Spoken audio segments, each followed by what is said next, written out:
Bienvenue à vous tous à notre Coffee Break CDÉNÉ Café Virtuel. Cette session fait partie de notre série Au-delà de la crise, survie et résilience, qui se concentre sur les sujets et des discussions qui sont pertinents pour le succès économique de nos entreprises au sein de nos communautés.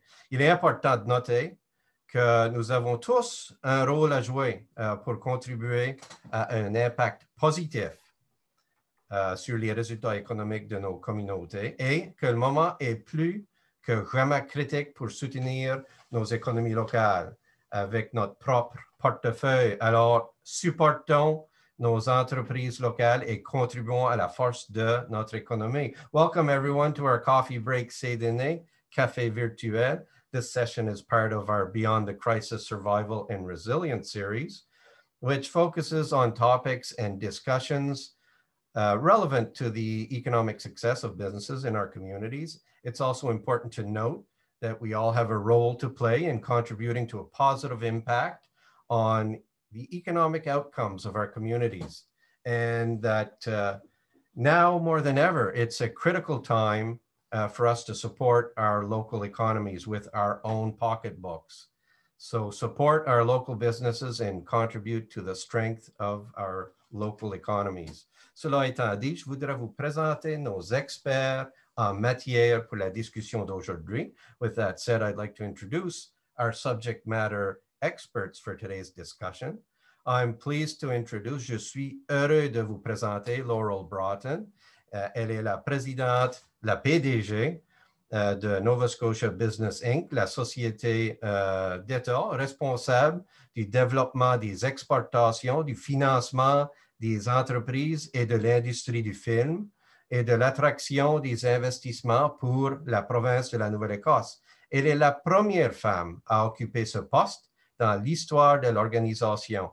Et depuis qu'elle a pris la présidence en 2015, elle l'a transformé en un modèle innovant, centré sur le client, attirant plus de 90 investissements, augmentant les ventes moyennes à l'exportation et le nombre d'exportateurs en Nouvelle-Écosse, approuvant plus de 250 engagements de financement de films et travaillant avec 160 entreprises de la diversité. Laurel Broten is the president and CEO of Nova Scotia Business Inc., a Crown corporation responsible for export development, business and film financing, and investment attraction for the province of Nova Scotia. She's the first female to hold this position in the history of the organization, and since taking the helm in 2015, she has transformed this organization into an innovative, client-centric model, attracting over 90 investments, increasing average export sales and the number of exporters,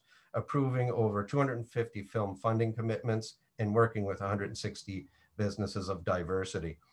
Laurel, juste un petit peu pour décrire Laurel un petit peu plus. Laurel a obtenu avec distinction son Juris Doctor de l'Université de Western Ontario. Elle a été stagiaire à la Cour suprême du Canada, puis elle a pratiqué comme avocate en litige commercial et civil dans 3 grands cabinets d'avocats canadiens jusqu'à son élection au gouvernement en 2003 et a occupé des postes de direction publique très visibles. L'expérience de Laurel comprend la responsabilité fiscale, l'inclusion économique, la durabilité environnementale, des services publics performants et la connectivité mondiale. Elle est une dirigeante et experte en politique publique d'expérience, ancienne ministre senior du gouvernement de l'Ontario, avocate, législatrice et défenseur des droits. So Laurel graduated with distinction, obtaining her Juris Doctor from University of Western Ontario, clerked at the Supreme Court of Canada, and then practiced as a commercial and civil litigation lawyer with 3 large leading Canadian law firms until her election to government in 2003. Having served in highly visible public leadership positions, Laurel's background experience includes fiscal responsibility, economic inclusion, environmental sustainability, strong public service, global connectivity. to mention a few. She's a seasoned executive in public policy. And she's a former senior Ontario cabinet minister and lawyer, legislator, and advocate. Laurel a reçu plusieurs distinctions. She has been the recipient of many awards. Some of those are the top 50 CEOs of Atlantic Canada, Canada's most powerful women, CIBC Trailblazers and Trendsetters, Women in Communication and Technology Game Changer Award, and La Médaille, Diamond Jubilee de la Reine. This is all just, I think, a brief summary of some of the experiences and accomplishments that Laurel has had over her career. So Laurel, I know I just touched the surface, but I'd love to pass it over to you to get us started. Thank you so much. And I was feeling that that was a long intro. I feel like you know everything about me. I will add to it, perhaps more pertinent to all of you. Excuse me, je suis fransaskoise. Ma famille vient d'un petit village francophone en Saskatchewan. J'ai 2 garçons de 15 ans et ils ont été aux écoles CISAP, Conseiller acadien, jusqu'il y a 2 ans, et un de mes garçons continue aux écoles acadiennes. Alors, bonjour tout le monde. Again, I'm Laurel Broten. Thank you for being with us today. These are extraordinary times, and it's really great to see so many people make the effort to connect. What I thought I would do today is run you through both in French and English, but not repeating myself. I'll just flip back and forth. Some of the journey that we are taking as a province. And for me, really, the journey in Nova Scotia started out 8 years ago when I had the opportunity to take on the tax and regulatory review for the province as a new Nova Scotian. That was called Charting a Path for Growth. And that role allowed me the opportunity to travel to communities across the province to meet with business owners, founders, CEOs, and citizens. And through those conversations, gain a really good understanding of what Nova Scotians wanted for themselves and for generations who follow. And that's been a great foundation for me as I've been privileged to lead NSBI. So now we are at a different time, but it's also a time like that, a time to imagine what's next. J'apporte tout ce que j'ai appris à ma façon de diriger NSBI ou Entreprise Nouvelle-Écosse depuis mon arrivée au poste en 2015. Et puis, je demande à mon équipe de remettre en question le status quo à chaque journée. Nous avons mis à l'essai le programme de remboursement pour l'innovation qui a été mis en place en 2017. Et ça, c'est un exemple de questionner le statu quo, puis demander qu'est-ce qu'on peut faire pour gérer notre économie. Ce programme a encouragé les entreprises à accroître leur concurrence mondiale en favorisant les innovations et en adoptant de nouvelles technologies et de nouveaux processus d'affaires. Nous avons récemment évalué les entreprises participant au programme pilote et ses 25 investissements. Et l'économic impact assessment, oh, now I'm switching to English. I got to change my brain. An economic impact assessment was undertaken on a 5-year horizon of these first 25 investments. And we found out some great things. We found out that as a result of this investments, we were going to see an additional $346 million in GDP into our economy, $131.8 million in direct labor income, and 1,933 additional person hours. And that was all over and above the impact that these companies had at the start of their project. So that innovation rebate program that we created internally at NSBI, the purpose of which to drive innovation, drive productivity, has been critical. Here at NSBI, we're focused on growth. That is, our mantra to our businesses, and our team talks about the need to grow, not the need to stay the same. We need to grow. And critically expanding who benefits from growth is another way that we are challenging old ways. We want to think about how we can include every Nova Scotian, regardless of their background, where they come from, where they live. We want them to participate and benefit from the economic prosperity in the province. Par exemple, il y a plus de 3 ans, NSBI a décidé de façon proactive d'intégrer les entreprises diversifiées qui n'étaient pas traditionnelles associées à l'activité de développement économique ou de moins qui étaient en marge dans la prestation de ces programmes en service. Et nous avons d'abord commencé à travailler avec des organisations partenaires pour mieux comprendre les défis et les possibilités et les meilleures pratiques qui pourraient éclairer notre travail à l'avenir. Par exemple, nous avons entrepris d'accroître nos connaissances et nos relations avec les communautés et les groupes sous-représentés, les Afro-Néo-Écossais, les Premières Nations, les personnes handicapées, les femmes, les personnes faisant partie du groupe LGBTQ+, et les anciens combattants. On a vraiment vu que ces groupes avaient la possibilité de promouvoir leurs entreprises et d'accroître leurs entreprises. Et NSBI pouvait jouer un rôle clé dans cet écosystème pour plus large et montrer l'exemple. And that Exporters of Diversity initiative really allowed us to take a good hard look at our desire to grow the export base and realize that we had to look in different places. If we wanted something different, we had to do things differently, and we had to reach out directly to exporters and businesses who might not consider themselves exporters. And to tell them that our definition of export was beyond our provincial borders. Any new money coming into this economy is beneficial for us. And if you're selling your product or service to Toronto or Vancouver or even New Brunswick, that's new money in our economy. And so that is the Exporters of Diversity strategy that we started those years ago, and which, as you now see our department changed to the name of Inclusive Economic Growth, I think we were ahead of the curve in that way. So I want to turn now to COVID-19. COVID-19, as you know, yourselves knows, and this coffee conversation series is about, COVID-19 has presented many challenges. It's also presented some really unique opportunities, particularly when it comes to digital evolution.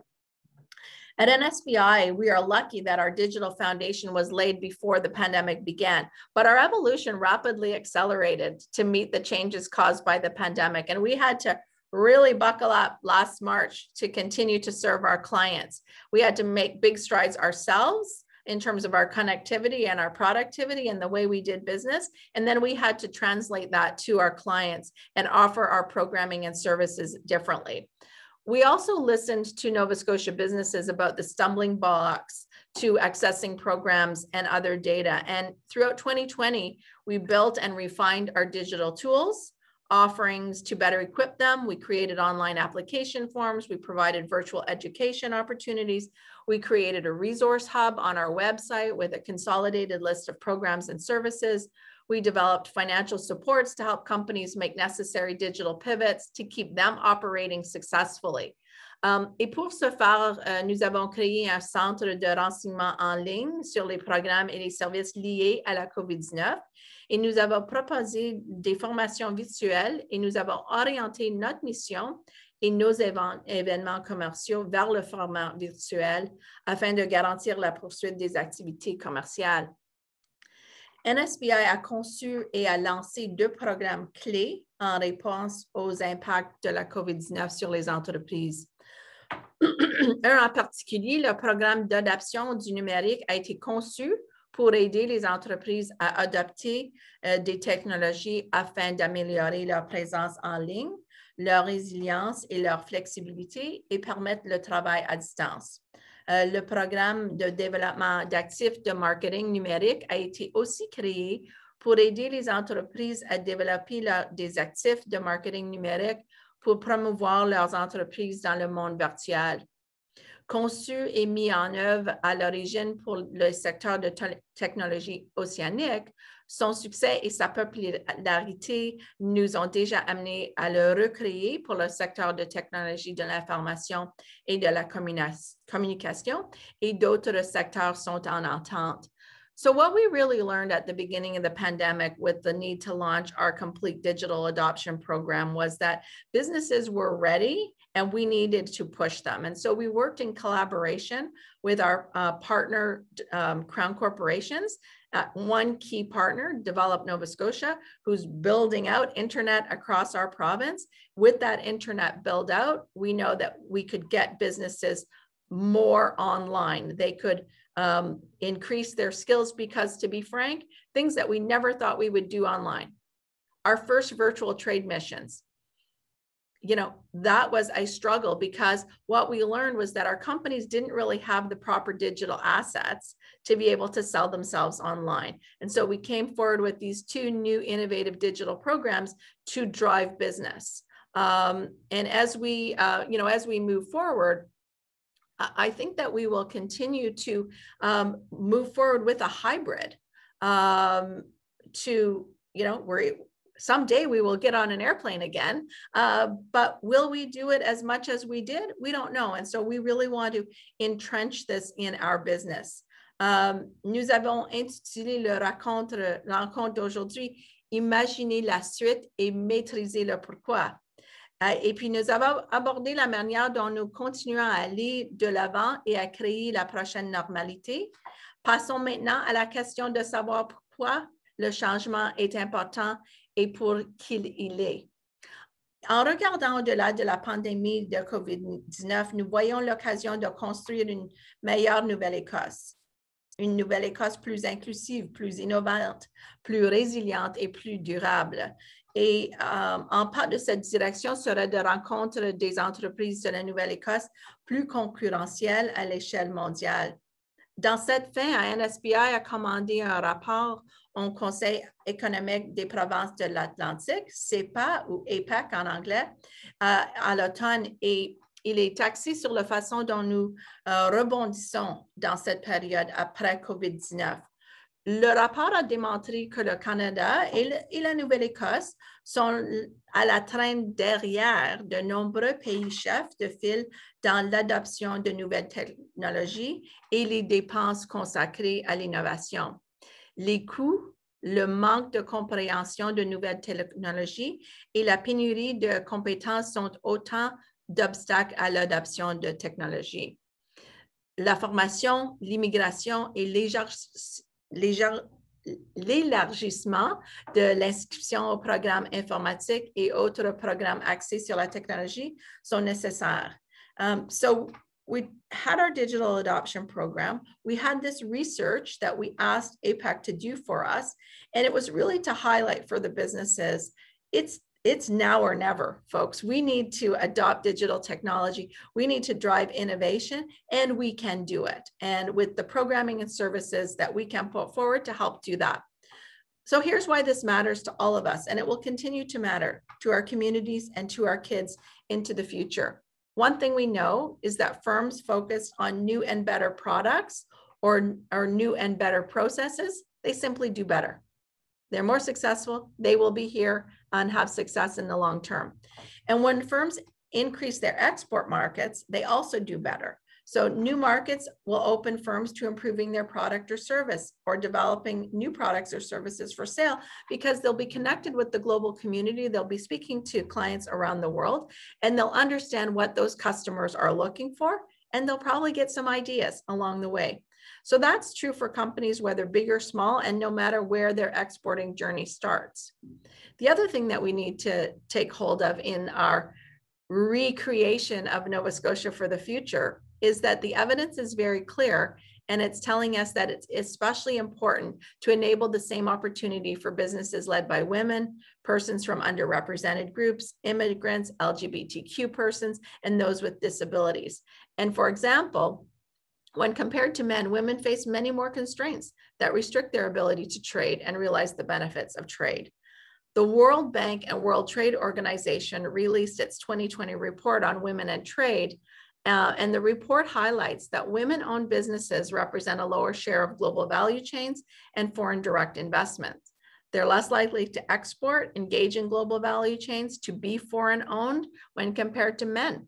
And finally, more than 50% of female-owned businesses are concentrated in sectors with high barriers to cross-border trade in both goods and services. So if we tackle that issue and we get those who are not part of the engine driving our economy, we will be better off in this province. Tout au long de ma carrière et maintenant avec le travail que nous faisons à NSBI, je considère la promotion de la diversité et de l'inclusion dans le main-d'œuvre non pas comme une chose agréable à faire, mais comme quelque chose qui relève du bon sens économique. Nous travaillons à découvrir et aider un plus grand nombre de femmes exportatrices et à améliorer grâce à une approche ciblée pour aider les femmes et d'autres groupes de diversité à surmonter les obstacles commerciaux et systématiques. You know, something must change if we want to build a more sustainable and global economy. And one of the things that we've learned over the work that we do across our whole organization is that this takes collaboration. So we really embarked on defining our role in supporting labor market attachment of underrepresented groups. For a long time, we've been part of bringing new employers into our ecosystem because we want to grow our economy, want to grow our population.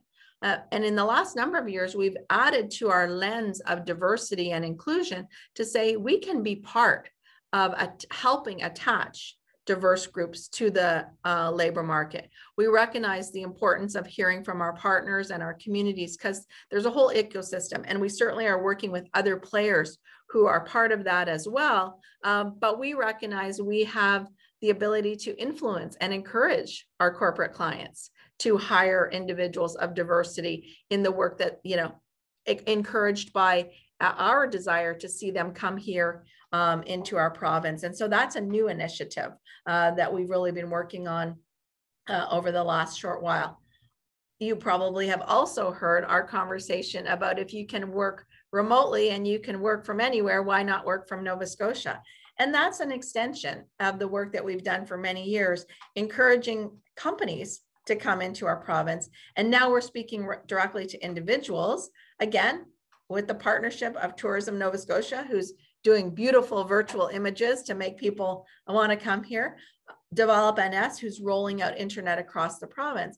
But if those individuals who are able to work from anywhere bring their role here, we know that we get them entrenched in our communities. We know that they will likely not pick downtown Halifax. They will pick in beautiful communities all around the province. They may bring a partner or spouse who will then be perhaps creating an enterprise that will employ other people. And so we know, you know, that has been a huge silver lining from this year, the whole concept that you can work from anywhere. And in that move, you know, I often tell my own story. I lived in Toronto for many, many years. And in 2013, moved here with my family to Nova Scotia, loved the clean air, the connectivity, the ocean, the quality of life. And I often talk about that personal decision and how it's been a great one. So NSBI s'est adressé à des gens du partout dans le monde, expliquant les raisons pour lesquelles ils devraient travailler à partir d'ici, qu'ils devraient déménager leur entreprise ici et devraient devenir entrepreneurs ici. Et puis, depuis le rapport de la commission Ibony de la 1NS, l'accroissement de la population de la Nouvelle-Écosse est au premier plan de l'ordre du jour. It's been critical for many years that we need to see population growth. And in fact, 2019 had record population growth before the pandemic in terms of immigration and record population growth in terms of cross-Canada migration. So we knew we were building this work from here anywhere campaign on a strong foundation. Grâce à ce que nous avons appris de la situation résultant de la COVID-19, nous avons compris ici qu'il y a un autre groupe de personnes, digital nomades, nomades numériques, qui ont travaillé pour longtemps à travers différentes places autour du monde. Et c'est un groupe qui est très connecté, qui est très portable, et on leur parle et on leur dit, s'ils veulent vivre et travailler dans différents endroits, on veut être sur leur écran radar. On veut qu'ils pensent à Nouvelle-Écosse, de venir et s'installer ici parce qu'ils vont louer une place, ils vont acheter leurs épiceries, ils vont faire leurs courses, ils vont aller au restaurant et ils vont faire à nos communautés un peu plus vivant avec des jeunes personnes qui voyagent et travaillent autour du monde. Alors, c'est quelque chose nouveau pour nous autres de parler aux digital nomads et puis c'est intéressant. So it's really valuable for our economy because we know that we know that that is taking hold in the world, and the world won't be the same after COVID-19 as it was before. And so, as I said, with Tourism Nova Scotia and Develop NS, we launched across Canada this Work from Nova Scotia campaign. It's attracted remote workers to our province who in great numbers, and we've had such a positive response from people who have such a strong connection to Nova Scotia and do recognize, as I did a number of years ago, that it would be a great place to live and raise your family. So that's a sort of a rapid fire through some of the things that we've done during the COVID-19 pandemic. And I will just, before I turn it over to Gilles and Wanda, partnership is key for us because we know that we can only succeed if we work with others such as CDÉNÉ. And I've been pleased to be connected with CDÉNÉ since I've been in the role here at NSBI. But all of you are in your communities, and I think it's important that I share my time today with Gilles and Wanda because they're on the ground in the communities working with people, Gilles in the Southwest Nova, Wanda in Cape Breton, and they're great partners on so many touch points for you. I'm going to stick around, happy to answer questions as we get to the end of it, but I think it's key for us to hear from Gilles and Wanda, and because they're who you're going to call if you're going to tap into NSBI for help. Well, merci Laurel, et bon matin à tout le monde. Good morning, everyone. Comme Laurel l'a mentionné, je m'appelle Gilles Babin et je suis le conseiller de développement économique pour NSBI dans le sud-ouest de Nouvelle-Écosse. Mon bureau se situe à Ignite Labs à Yarmouth.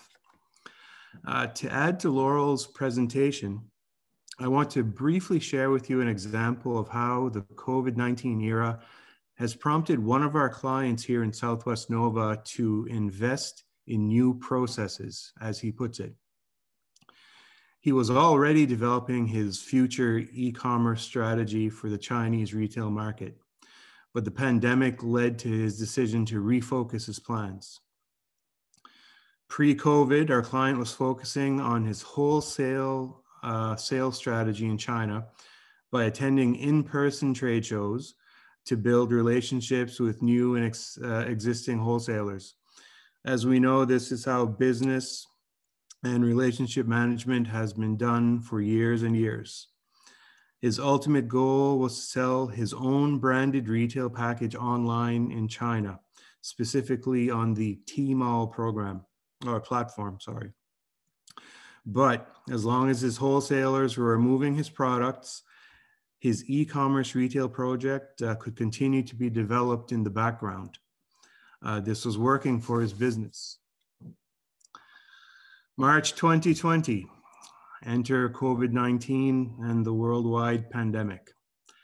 Travel to in-person trade shows and meetings come to a halt.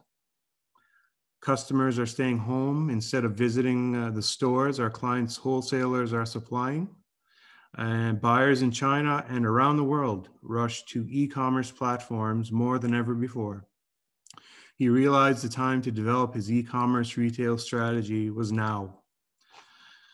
Our client turned to NSBI, as he has done before, to access our programs to support his market research efforts, the development of approved retail packaging for China, updating his website's e-commerce capabilities, and building a virtual trade show booth to attend virtual shows until international travel resumes. He has also invested in modifications to his processing plant to support his ramped up e-commerce strategy.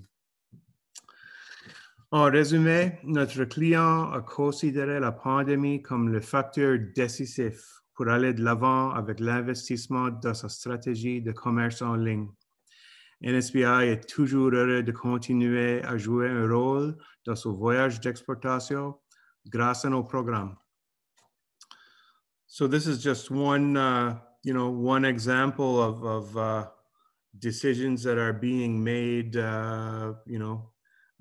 based on the cards that we are being dealt in the business world, and NSBI is here to help.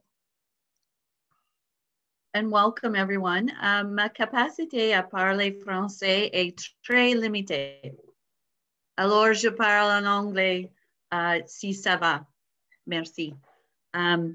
So I wanted to share with you a bit of another example. And if you see on your screen, we've got listed there how we can help and how we're connected with our partners and what we like to, strive to achieve with businesses across Nova Scotia and all our communities. So the example I have is a bit different in the sense that was not a typical NSBI client that we would normally see in our space or our wheelhouse. They were a face-to-face instructor-led training company around safety of all different aspects of OH&S, safety on construction sites, that type of thing.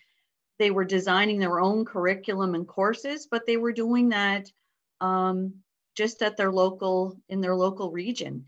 And so, as Gilles mentioned, March 2020, along came COVID, and they had to move their business model to a digital world and realized that if they didn't, they would no longer exist. And this was a third generation family owned business that was striving to grow and was seeing great success, but it was certainly going to come to a halt very quickly. And so they came to NSBI, to us for guidance and advice.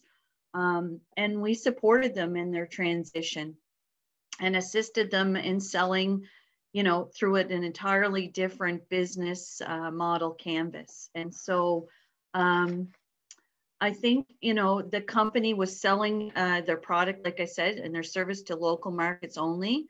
Now, as a result of incorporating digital, they have a platform. They're selling and delivering their services Canada-wide now, which is not something they ever really saw themselves doing. And I think that's what's important about this is we're seeing many companies that, would not have seen themselves as an exporter, but now see the potential for growth. And that's what, what we want to see. We want to see help companies improve their productivity, allow them to envision what their growth can look like outside of Nova Scotia. And Gilles and I talked about this earlier, but we said, it's really important, I think, for companies and our partners to understand that, export is not about container loads or pallets of product going globally. I mean, that's great,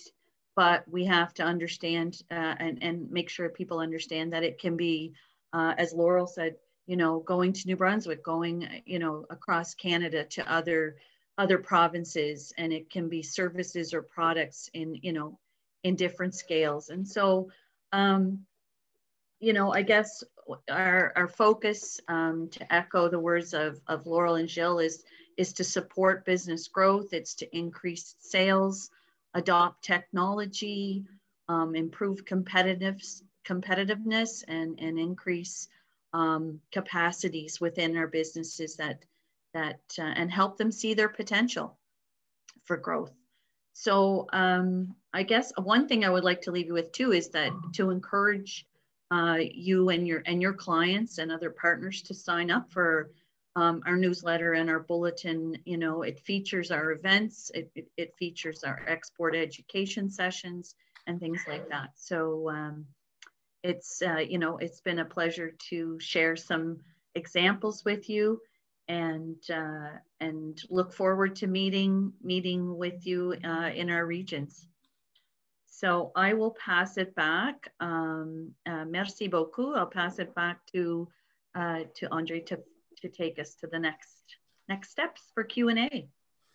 Merci Laurel, merci Wanda, merci Gilles de nous avoir fait part de vos réflexions. et vos perspectives en addition de ce qui fut partagé directement par des exemples d'entreprises que vous avez vus sur le terrain en Nouvelle-Écosse. We can all apply some of, I think, the lessons learned and reflect on the thoughts and insights that you've shared.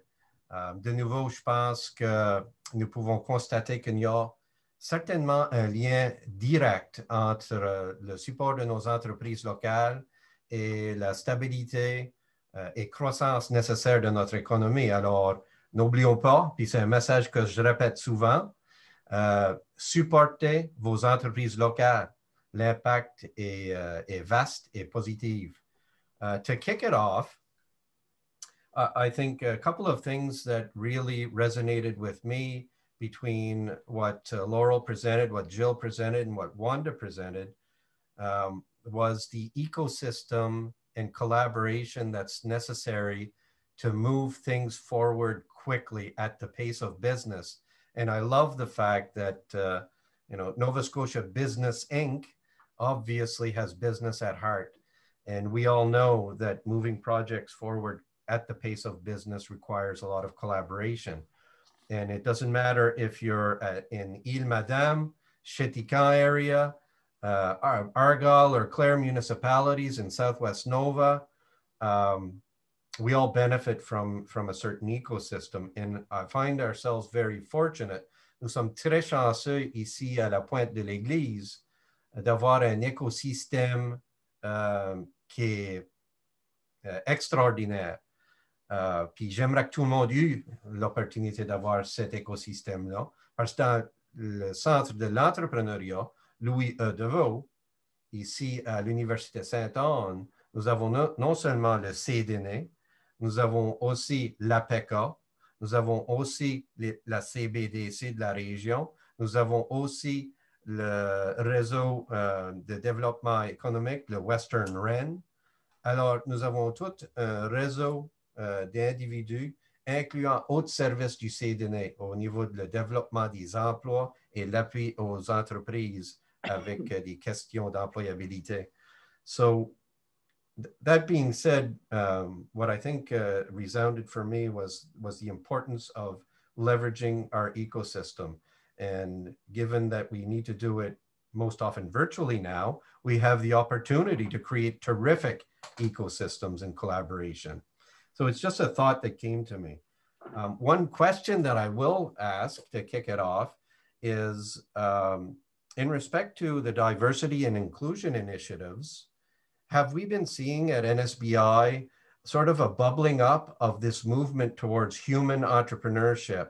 So the social entrepreneurship field. Is that something that's all of a sudden become more prevalent in things that you're hearing out in the field? So our act and our responsibility expanded to include social entrepreneurs a couple of years ago. So we have been open and engaged in that space.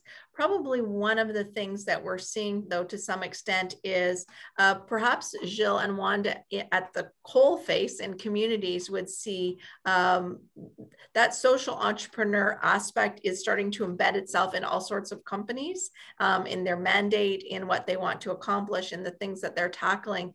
Many are still at an early stage, and so they might not necessarily be immediately in our family, in the sense of, maybe they're at one of the incubators or something like that. That being said, we are still, and that's an important message for yourselves and the communities that you work in.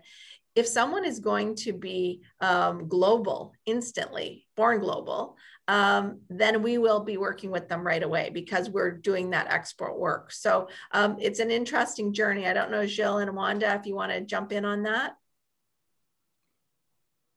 I think that, I think to kind of confirm that, we're seeing it's definitely in their plans, and if it's not embedded, they're working towards, and a lot of, I think companies need to build that capacity internally, but it's something they're striving for.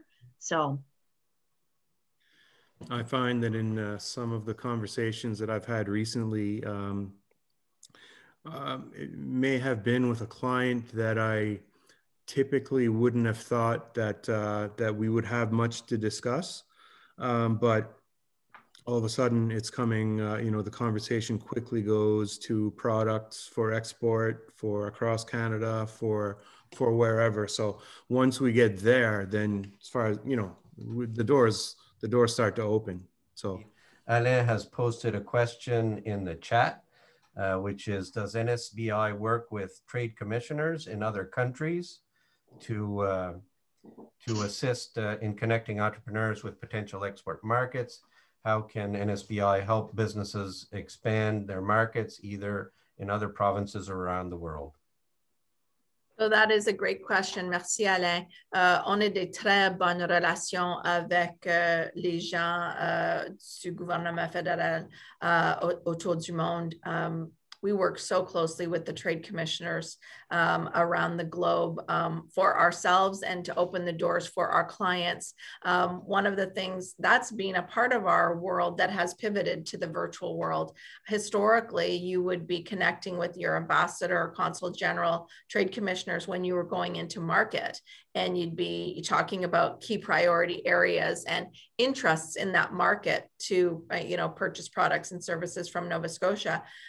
Early in the pandemic, we were wanting to connect, but all trade commissioner services around the world were repatriating Canadians. They're back on the trade and business side now, and we're doing that connection virtually. So I would say it's almost a silver lining in the pandemic in that we are going to be able to have even more regular contact with trade commissioners and ambassadors. I was on a video call with Ambassador Broten in China last week because it's not going to be solely dependent on the time period that we're getting on a plane to go see them or they're coming here to see us. So I think that that's a real advantage for Nova Scotia. We don't have embedded individuals in consulates and embassies around the world. We are that connection point. And now virtually, I think on va avoir la chance d'avoir plus d'opportunités de discuter avec eux. Le Japon, par exemple, quels sont les le type de choses qu'ils veulent acheter, what investments are being made by the Japanese trading houses. Those are just examples, but we're going to be able to have a much more regular touchstone with the trade commissioners and embassies and consulates around the world, and we're excited about that.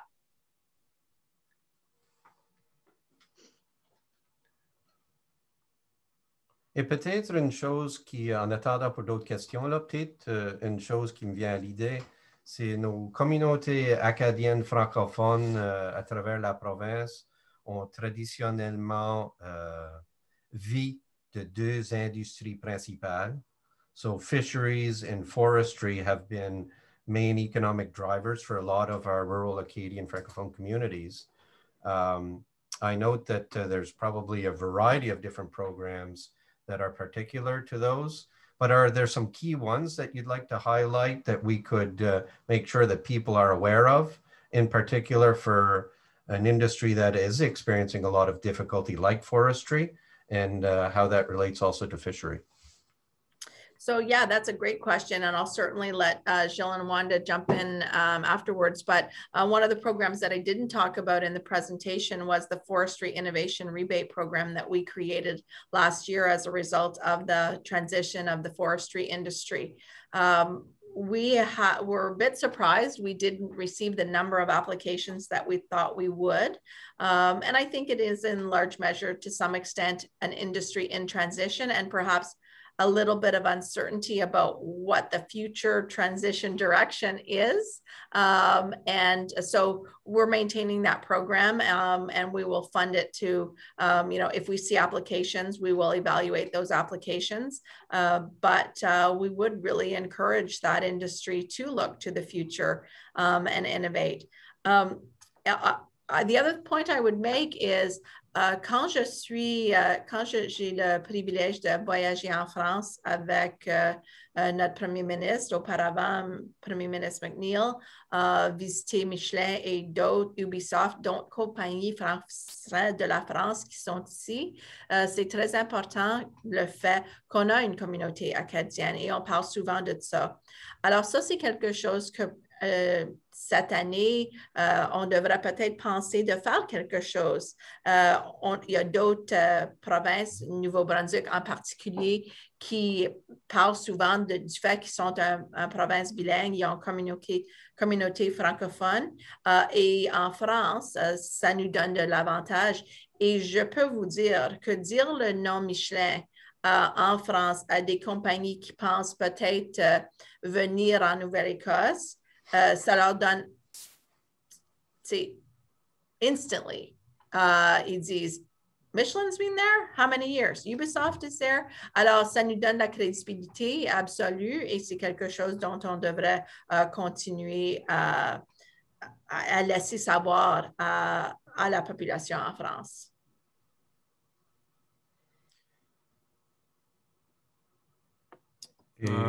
Veux-tu interagir, là, Gilles, un petit peu? Y a-t-il d'autres exemples? Là, que... Oui, j'aurais seulement dire, comme de la pêcherie au sud-ouest de Nouvelle-Écosse, je crois que toutes les compagnies sont en train de travailler sur des projets.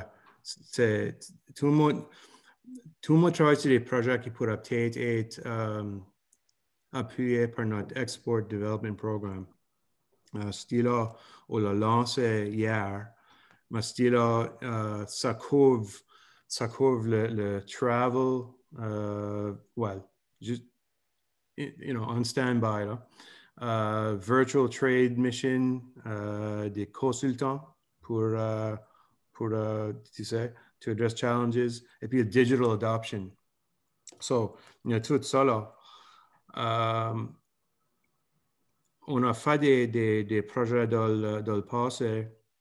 Les projets sont encore en train de rouler. L'Innovation Rebate Program.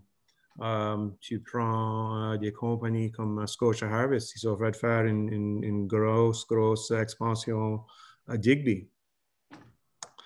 Tu sais, pour moi, on a été chanceux. J'ai trouvé que la pêcherie a resté forte.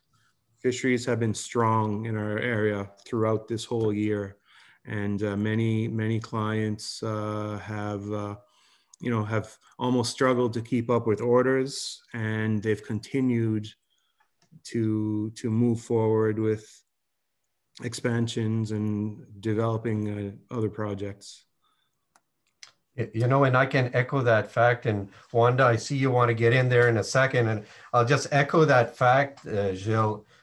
We've been very fortunate, I think, dans nos communautés rurales, particulièrement dans nos communautés acadiennes, francophones. On a vu de l'expansion, de l'innovation, du renouvellement, du pivot, de la succession d'entreprises. And our communities are benefiting from this resilience that exists. And we've seen the same thing, Gilles, that projects have continued, new projects have been launched. People are looking to better their businesses, get ready for what the new normal is, and take advantage of those opportunities. And on that note, Wanda, I know you had something to say, so I'm going to let you get in there. No, thanks. I guess too, with what Gilles had said about the IRP Innovation Rebate Program, we've seen some significant expansions in fisheries through that program, and in all our, in our regions, particularly his region and mine in Cape-Breton, and I think it speaks to the strength of the fishery and looking at ways to grow. And when you talk about innovation and implementation of innovation into a traditional sector like fisheries, we've been working, I've worked regularly with Michelle Laterio at University Saint Anne in Petit de Gras, on numerous projects through our productivity and innovation voucher, because we recognize University Sainte-Anne as one of our partners to do that research and market, product development. And as most of you probably who know Michelle know, that she is driven to look to help companies incorporate innovation into their day-to-day fishery companies and grow them in different ways. And so that's just another example of how I think we partner again well with and work together to see company growth. Yes, thanks for sharing that, Wanda, because you've sort of sparked me again. We've had the privilege of also working within the structure of the Productivity and Innovation Voucher Program over many years. It's changed through many departments over the years, and we've had the privilege of being able to work within that structure. I note that there are 3 participants in our session that are from Université Sainte-Anne. And not to put her on the spot, but I'm going to have to ask Valérie. Valérie Lalande is the Industry Liaison Officer here. And maybe she could just interject about, the value of what research like the P&I Voucher Program can help accomplish. Val? Yeah, merci André. Je vais commencer en français, puis je vais switcher à l'anglais aussi. So comme j'ai mentionné dans le chat, thank you, Wanda, for mentioning the PIVP, because we know the program is starting soon and it's competitive. Lots of applications are coming from across the province, so it's time soon to start developing the proposals. Donc, il y a plusieurs universités qui participent, universités collèges qui participent au PIVP, le Productivity and Innovation Voucher Program. Donc, c'est l'occasion pour les compagnies de faire des partenariats avec des chercheurs universitaires pour développer des nouveaux produits, optimiser les processus, tout ça pour le but d'exportation. Puis avec COVID, on a parlé du status quo qu'on voit. Puis moi, qu'est-ce que j'ai observé en parlant avec des compagnies, c'est que COVID a donné un boost aux compagnies pour modifier leurs pratiques, développer des nouveaux produits. And now it's time to make these innovations take a step forward. So thank you for mentioning the PIVP. Thanks for adding that. Merci pour additionner ça, Valérie. On travaille de proche avec toi et les autres collègues de l'Université Sainte-Anne, et c'est très important. So I heard 2 calls to action here. For those of us who support business, I heard 2 calls specifically. One around, there's something we need to focus in on for our forestry clients or those who are struggling in that sector. We have a lot of clients who have innovation on the mind. It's part of their soul. And I think there's something that maybe we can do there to help support that program. And great to know the Productivity and Innovation Voucher Program launching soon again. It's an annual cycle with a lot of continuous intake over time, but something to put on the radar. So for the business owners or for those who support business, it's time to put your lenses on and make sure that we get ready for those programs as they're launched. Because as Val mentioned, these are very competitive. The pot of money is not huge. We're a small province, so you got to be in there first, and you got to be in there with a great idea. So let's just take a second. Are there any last comments or questions that somebody would like to make? Laurel, any last interjection you want to throw in there? Sure. Well, I'm really pleased that we ended up talking about PIVP and FERP, and I would say my tax is also in that.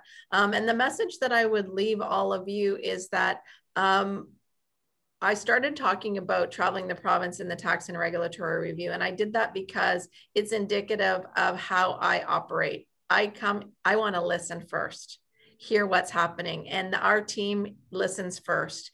And it's through that listening that we've been able to evolve our programming, improve our programming. As Gilles said, merge many of our programs into the newly launched EDP yesterday so that there's not all of these different things and you don't know which one to apply to. So my message, c'est de continuer à nous parler, nous laisser savoir qu'est-ce que vous pensez, qu'est-ce que vous avez de besoin pour accélérer votre commerce. Et on va faire notre mieux pour pouvoir répondre. C'est comme ça qu'on a fait depuis plusieurs années et on va continuer. Et c'est vrai que qu'est-ce que Valérie a dit, COVID-19 nous donne la chance de savoir qu'on doit changer, on peut changer. Et c'est assez facile d'une façon à changer et ça va nous donner des opportunités dans le futur. Alors, d'une façon, c'est un temps très excitant pour quelqu'un comme moi qui aime le changement. Pour d'autres, peut-être on va donner un peu plus de support pour leur laisser savoir qu'ils peuvent le faire. Alors, merci à tout le monde. Merci de nouveau, Laurel, Gilles, Wanda, tous les participants. Je vous souhaite une bonne et agréable journée. Merci.